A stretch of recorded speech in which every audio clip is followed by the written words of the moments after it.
strategy development. Big round of applause, please. I'd also like to invite Ms. Sonal Gariba, Executive Director, Raven Group.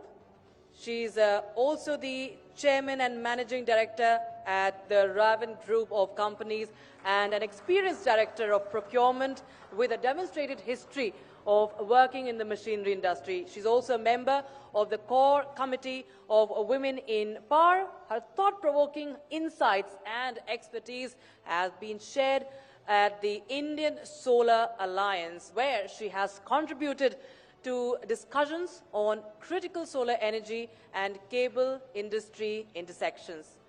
Also on the panel is Ms. Hema Malik, Chief Investment Officer, India IPG Media Brands. As the first Chief Investment Officer of IPG Media Brands India, Ms. Malik is widely recognized for her exceptional business acumen and innate ability to extract the optimal value for clients and businesses through investment planning, partnerships, and negotiations. Her unwavering commitment has played a pivotal role in driving IPG Media Brands Network's growth journey to greater heights in the country. And joining them on stage is Suyesha Sawant, Senior Correspondent and Anchor, Republic Media Network. Over to you, Suyesha.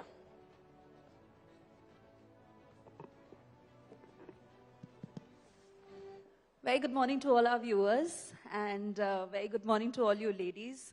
Like I've been saying, that I was particularly looking forward to this conversation, not just for the feminist that I am, but also, you know, being in the corporate industry and witnessing the changes myself. So, Hema, I'd like to begin with you first and bring some numbers here. In the last decade itself, 2013 to be precise, the kind of women representation we saw in boards across companies was at a 6%. In 2022, it stands at 18%.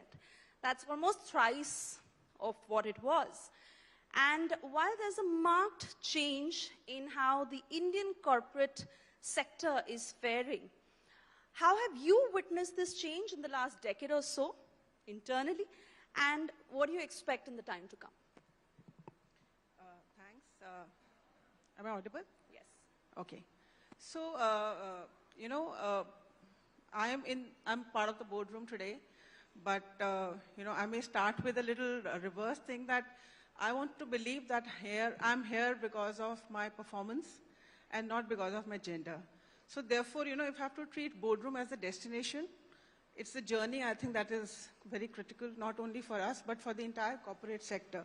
The emphasis that we need to put on bringing in talent, and as Neeruji rightly said, that yes, it's a tougher journey for a woman.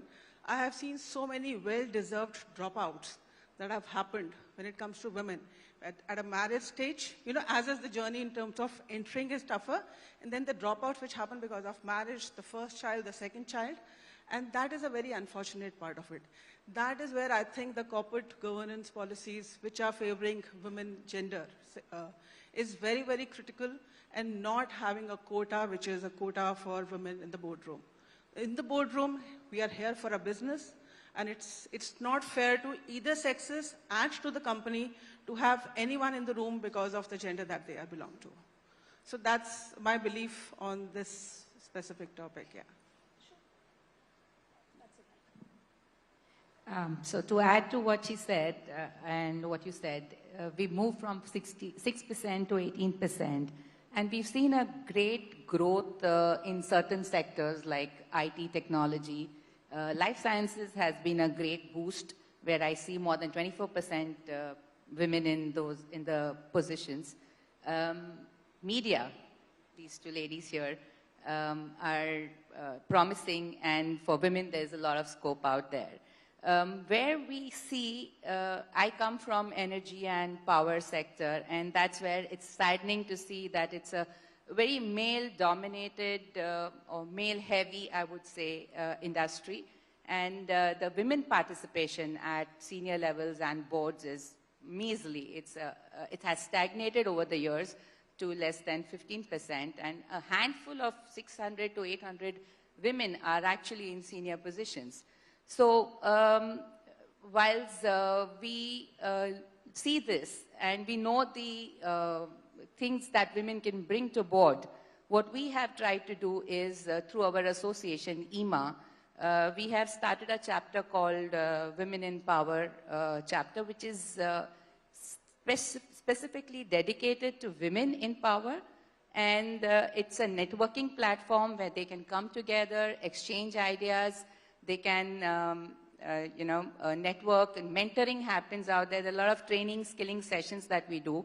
So to answer your question to that, yes, there has been a significant move, but there needs to be a lot more done on that platform to enhance women's participation. Okay, Masumi, I know that you're a woman with diverse views, but I want to quote you in one of the works that you had written, where you had said, over the years, the gender insensitivity part has undergone the much needed change. However, bias, a product of innate conditioning, though much weakened, persists. To my mind, this behavioral change has not been a product of some deep self-reflection on the part of men in positions of power, rather the collective conscience and certain movements that have triggered and then buttressed this change. I want you to elaborate on this and what brings you to this thought. Also, how do you think the society has played a larger role in carving that narrative on gender? So I wrote that article on Women's Day, and it was largely about my journey, and the larger theme was about women empowerment. Having said that, I reflected on the fact that gender is just one of our identities. In my case, an exogenous identity. And people have many other identities which are not necessarily just gender. And the workplace today is open to plurality and acceptance. And therefore, despite the challenges that women have in society or at their homes, how do we make the workplace a more safe, secure place to bring in their authentic self? And so, largely, like I said, it was about women empowerment. But, just to leave it at that and say women empowerment and society has a role, homes have roles, workplace has a role, is just the tip of the iceberg. I'm all for the increase of women participation in the workforce, informal or formal, which is a great thing, and we must. And over the years, we have seen actually women's participation going down. COVID was a dampener. When the maternity benefit went from 3 months to 6 months, there's a study which says that women's participation, it's a TeamLead study, I forget the exact year when it was done. We lost about 1.2 crores women. But, representation of more women in the workforce, all of this, and women empowerment is, let's say, topic A, a subject A, which is very, very important. But I also want to talk about the subject that you are talking about, which is about taking women's participation higher in corporate governance. These are topic A, which is women empowerment, representation on one hand, and topic B, which is corporate governance. And I have scrounged the internet to find out a proper definition of corporate governance, and there's so many definitions. So I want to use my phone once to just read out how the Corporate Governance Institute defines corporate governance. It says, corporate governance is a set of rules, practices, and processes used to direct and control an organization. Boards of directors are the primary force determining corporate governance. Accounting, transparency, fairness, and responsibility are the 4 fundamental principles of corporate governance. Now, to draw a connection between women empowerment and corporate governance, I'm not sure, okay? Because there are studies, but there are no direct links to say women empowerment will lead to corporate governance, or having more women in the board is good or bad. Let me just use a parallel. I'm going to talk about microfinancing. when microfinance MFIs were working in India way back, when the studies were being done, the studies were done to show that are MFIs helping household below the poverty line, bridge the gap and come above the poverty line. And the results were mixed, okay? Because we were measuring the wrong parameters. I won't say wrong, may not be the right parameters. When Abhijit Banerjee, Esther Deflo, et al., they started doing the studies, and they showed an MFI client, in this case the household where the woman is there. When you studied them, you actually saw improvement in certain parameters. So therefore, the parameter of more girl children going to schools, the age of marriage going up, the gap between the firstborn and the secondborn, that increasing. So you knew that these are the right parameters to measure, and they could prove it. So my question is, if we're talking about accountability, responsibility, fairness, transparency, some of them would be possibly gender neutral, but we really cannot connect them with women empowerment or with that. So there has to be something which allows that. And we cannot look at the West for this, because even there is a mixed result. Many of the boards are, many of the countries like France, Germany, Norway, for instance, it is mandated that you have so many numbers of people, so many number of women in the board. There are mixed results again. So therefore, just women empowerment is connected. Yes, we feel intuitively, and possibly things like fairness will go up when you have women on the board, because women throughout the journey, through their career, they go through more conflict, the lifestyle changes, some of those which Hema was referring to, like when you're married, when you have your children, when you go to a new home as in-laws, those have an effect, and I would suspect fairness and responsibility, women will do better. I will touch upon that point in greater detail, but Sonal, coming back to you, the core of it goes down to how there is a sense of judgment, especially in certain sectors, because it is said that, women are physically weaker. Like, for example, you hail from the electrical and power sector, and just a while ago you were sharing with me that, now we see women doing the electrical and plumbing jobs. And we as a company are promoting that and want that. As a sector also, there need to be greater reforms and measures to be able to inculcate that. How do you see that change happening? Well, the change is already there. We are seeing the change. It's at a slow pace considering the industry that I am in right now. But we are seeing significant movement in the direction. So when I entered, I can give my experience when I entered the boardroom the first time, and it dawned upon me that I'm facing all of this. I mean, completely, they were all men on the board at that time. So it's not that I could demand respect out there. I realized that I had to actually show it by my work. I had to show it by my presence, by my the way I present things, the way I present myself out there, the way I bring value to the board. And that's what would get me the respect that I wanted on the board. And it's one thing to be able to get an entry out there. I mean, you can say policies will allow women to come on board, but it's up to you to be able to be there on board and prove your worth and stay there. So, and your question, which you said, yes, within our company, we have a 50% workforce, which is women, very few on the senior positions, but we're working towards that.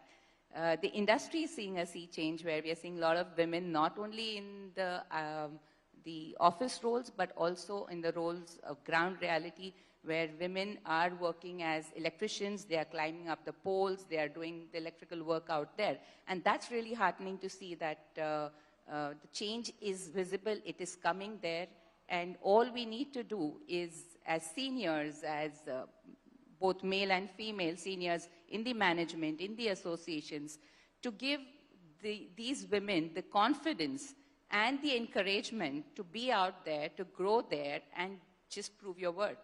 You are already a good multitasker. You can think on your feet. You are smarter, and you're equal to the, if not better, I would say, but definitely equal to the other male counterparts of yours. You do not need to undermine yourself, to not have a glass ceiling for yourself and say, hey, look, I cannot do that. Well, actually, you can. And only if you break that barrier for yourself, you will be able to jump on the other side and do maybe better than men in the industry today. Add to what she said, that, if the requirement is of 10 engineers in a boardroom, for example, and, we have 100 men out there to be picked up from, and 10 women engineers to be picked up from. Having a 5 each is not fair to anyone, right? So we need to have those 100 engineers to pick up from a women's sector also. And that is where we need to prepare the journey part, the ground rule, where we need to have more women who are ready and to be taken in that role. Yes, if 2 out of those 5 are coming, I think what is very critical for all organization is to maybe the story, that women's story, to be told louder, to be celebrated in a bigger way, because it has to be an inspiring story so that we can start building that 100 of women engineers. But it has to be well deserved on credibility, on confidence, and on performance, and not on gender. Yeah. Add to the talent pool. That's exactly what she said, that if you do that, that story which comes out, it will help build the talent pool of women down the line. Yeah. If I may just add, and I want to talk about something Dr. Nirukumar said, and I really, really believe in that. I'm the sponsor of DEI in my organization, Group M, and I'm the first woman on the board of Group M, okay? And Dr. Nirukumar gave that lovely example of the 3 steps, wherein, diversity is great, and diversity is not just about gender. Inclusivity is great. It means, bringing everyone along. But what is important is equity, okay? Many times, as board members or women who reach the top, we become very defensive. And then we tend to forget what happened to us in our journey, in our past. And then we want rules for everybody to be the same. You cannot have the same rules. Equity is very, very important. And thank you for reminding us about the Dr. Nirukumar. I want to come to the exact same point and referring to one of the interviews you had given, where you had said that in order to provide more opportunities for women leaders, we have to ensure that women talent is nurtured within the organization, keeping the work environment safe, zero tolerance to sexual harassment at workplace, eliminating gender bias, providing equal opportunity, being sensitive, and also this point that we mentioned, being sensitive to lifestyle changes like motherhood, encouraging mothers to return to work. Flexible work policies are some of the initiatives that we need to encourage at more and more organizations. Now, you have adopted that. Do you also believe that being a woman boss on the board helps to be more sensitive towards these changes and executing them? And why is this something that must go across the board? I do not know whether being a woman boss makes me more sensitive. Sensitive, certainly, yes. But it doesn't make me any less of a taskmaster. And it's not a good or a bad. If you know, there are 2 ends of the spectrum, tough and love, okay? So certain things that we as, in our organization, we have inculcated, and I have quoted all of those with so much of pride because we are following those in our organization, are also the policies saying that conflict, the conflict when you're a 40-year-old, or let's say an end 40s and early 50s when you're already sitting in the board, are very different from the conflicts that women face every day. There are everyday issues which a woman goes through, everyday conflicts, and there are life stage conflicts, like when you return after giving birth, After you get married, you need to go early because you have domestic responsibilities as well as your work responsibility. So therefore, giving lip service and saying that, we need to do this, we need to do that is not enough. One should also be conscious. There are only so much that one can do at the workplace. What happens when a person goes back home, is not something you are in control of. What happens when a girl boards the metro or a bus is not something that you can control. All you can control is what you do in the workplace. Some of the things, we as board members, we do to help us be more sensitive, not just to gender, but to other things, is this entire policy of reverse mentoring. So I have a mentor who would be a 27-year-old man who teaches me about their conflicts, their life, and on something that I'm not great at, let's say technology. So reverse mentoring is a great way in which you can sensitize board members, talk to them about your problems. I feel corporate governance, of which we are talking about, is incomplete when you only look at certain age cut or, by the time you are a CEO, it takes time. It is important that you have an advisory council of women between the ages of, let's say, 30 to 35, 40, because they have a different viewpoint of the everyday conflicts, of the conflicts of lifestyle changes. And those are some policy changes we need to bring. And I for one, am not sure whether mandating, you need to have so many number of people and so many number of women on the board is the right or the wrong thing to do, But intuitively, I feel, and I'm someone who loves giving examples. If we look at two sets of school, one where it only has male teachers and the principal is a woman, and another set of school where you have the teachers are male and female, and the principal could be male or female, doesn't matter. I would suspect the latter would do much better than one where you only had men as teachers. Okay, it is not just about making a woman the CEO. It is about how you bring the four principles of corporate governance through making everyone in the board sensitive. I think, and I have written in the same interview that you're quoting for, if you highlight the difference between men and women, nothing will be achieved. When you harp on the commonality between men and women, and you say that, we are partners in this together, that is when you will bring true change, whether it's policy or otherwise. If I may just add, and I'm saying it out of experience, while we're talking about gender equality, I think as a part of nature and nurturing of women, we all have been brought up in a certain way. I definitely feel, and saying it with experience, a woman not only brings spark in a boardroom, but I think she's far more efficient, productive, and somewhere right now, I think it's the brighter side of that guilt that she carries, that she has to pack so much in a day, which makes her more productive. So I think that's the brighter side, but not saying that she has to carry on with that guilt forever. But yes, women definitely. So I strongly feel that if they are given the right push at the right stages, their capability to run faster is far higher, and the journey will be much shorter to get the right balance of gender in the boardrooms on merit. But Hima, at a point where we are talking about gender equality, I also want to quote an example that I recently came across. A woman higher up in the ranks in her corporate organization, successful, is pregnant. And she says that, I see that the opportunities that were actually coming my way are receding now because I am going to have a baby, and somewhere my organization is judgmental of the fact that she will go on maternity leave. Point is that women face that. Yeah. And they're still feeling that sense of insecurity as much as we have been able to disrupt a lot of those, differences that were there. Having said that, and this is not about having a male boss or a woman boss, women are still feeling this. Yeah. Do you feel in a position of power that, no, that is not the case, or maybe it is not the case as you go higher up in the ranks? No, so, okay, so I think feeling of insecurity is natural. okay, because you're letting go of something that you've built.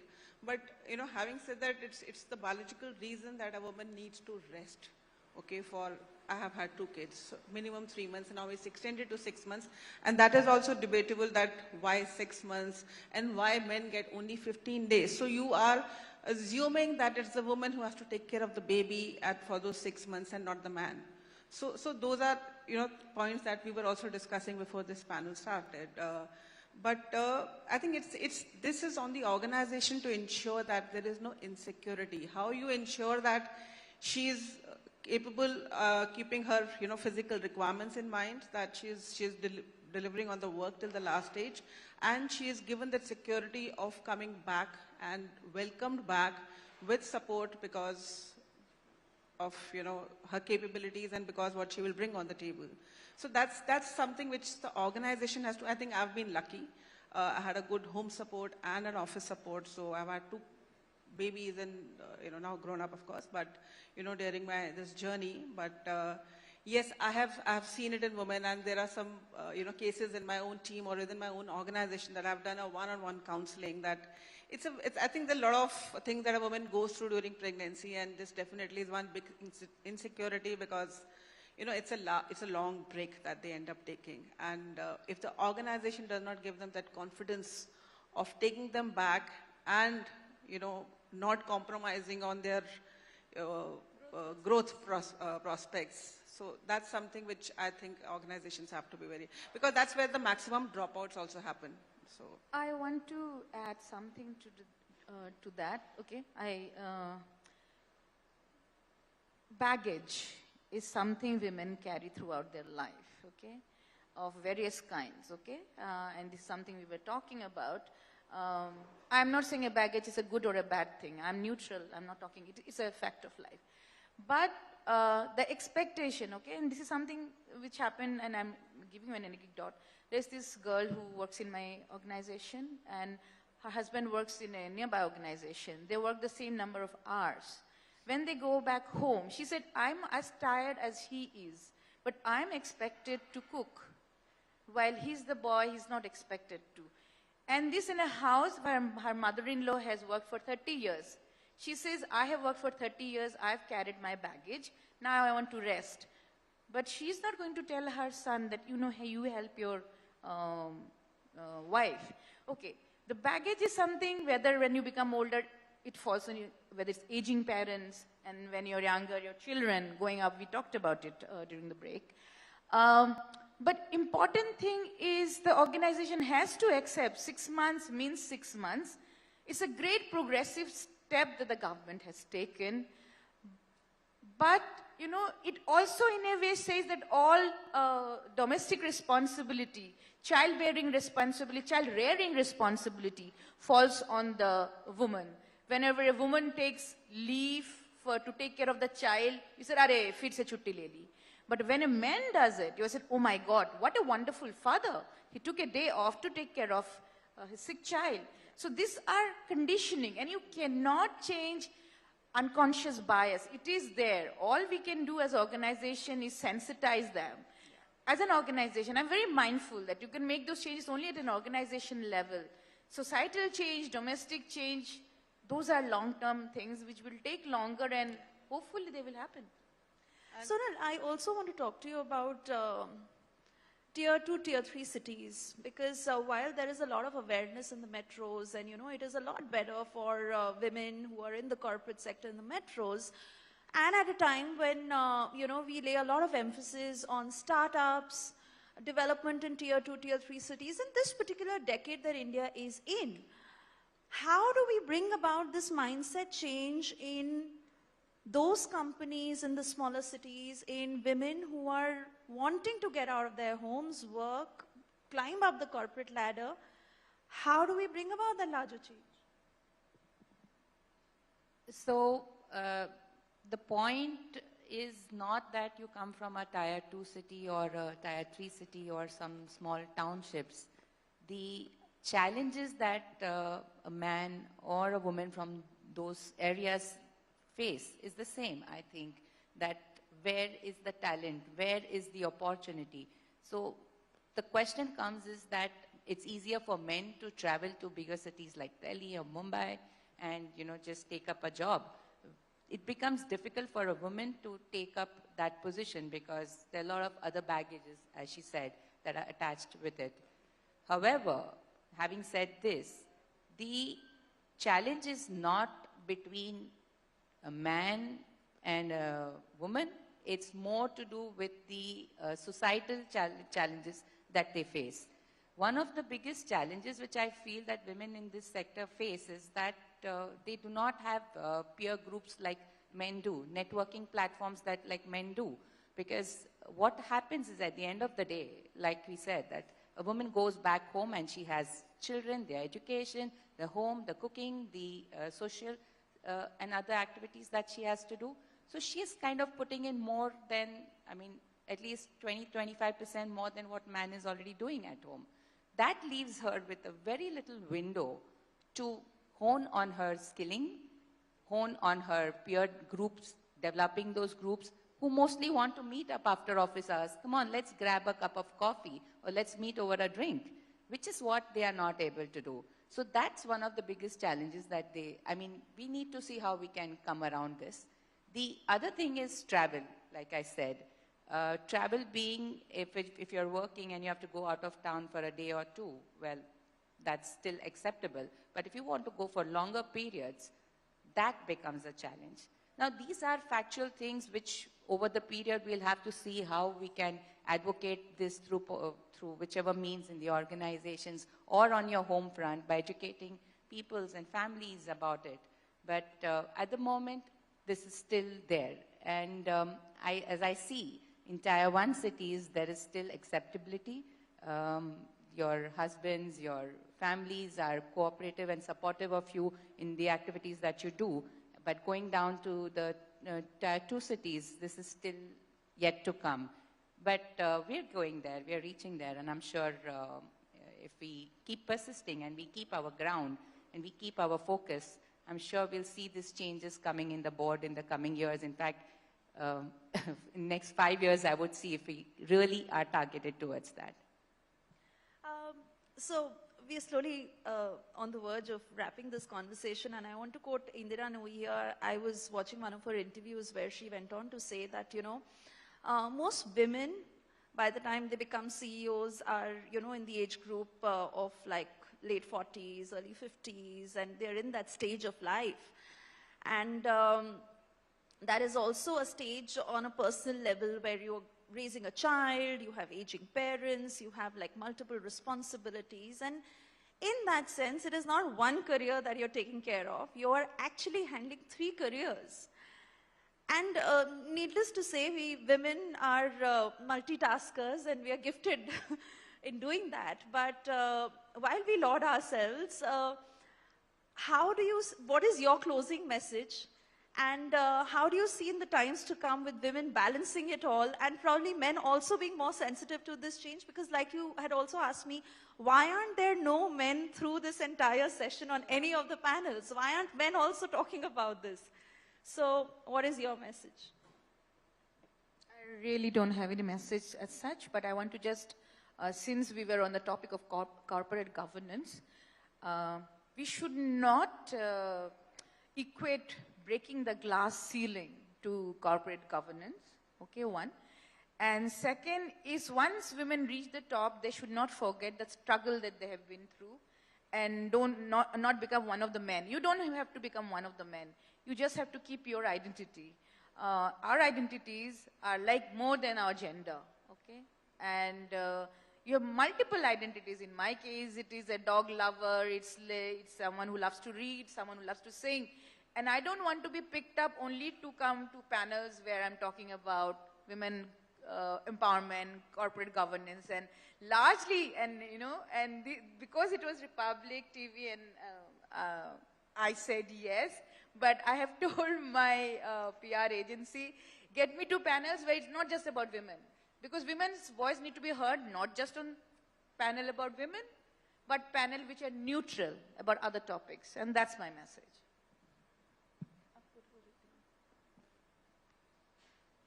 So I think I'll speak from my heart here that the things that we need to keep in mind as women. One is that speak for yourself. Because if you don't speak, then others will speak for you. And they will do the thinking for you. And then their thoughts will become your thoughts. The second thing is have courage. Have courage to be out there, you know, especially when you're in the limelight, when things are coming down on you. You start getting these jitters and you start feeling inconfident about yourself. The fear sets in. And that's the time when you need to take a step back, breathe, garner the courage, and just go out there, and then things will just fall in place. Lastly, whatever you do, please do it with passion. I mean, if you put your passion into your work will no longer be your work, and things will start happening. So break that little comfort zone that you're in. Just step out there, and you'll see that the magic will happen. So I was the one who said that why there are no men in the panel today, because I believe that we have to hear men talking about Sri Shakti. And like you spoke about child raising, I think it takes a village to raise a child, and you need the entire family support. And being called mother duties and father duties, it has to be parent duties. And whatever, depending on your job profiles, depending on your time, depending on your own skill set. Like, I served my husband breakfast this morning, and I look forward to making a delicious meal for my kids on a Friday night tomorrow. But not because I'm a mother, but because I like to cook. So, that's how it should be, and not, but at the same time, I'm sure that if I end up traveling tomorrow, they are not going hungry. So that's the kind of environment and equality that we need to look at. I don't want, this entire thing to, there are times when I sense an unspoken tension in men about this whole gender diversity. That's not the objective. We may, fighting for one equality should not lead to another inequality. So I think that's something which we need to be very sensitive about. And let's just, as I said, focus on the initial stages where we need to, the historic baggage that we are carrying, that we need to sort out, yeah. Hema, you've ended this on the perfect note, and like I've been saying that, we need to have more and more conversations. While we've come a great length, but hopefully we're moving in the right direction and only going up. So cheers to all the women, and thank you so much for joining us on this. Thank you.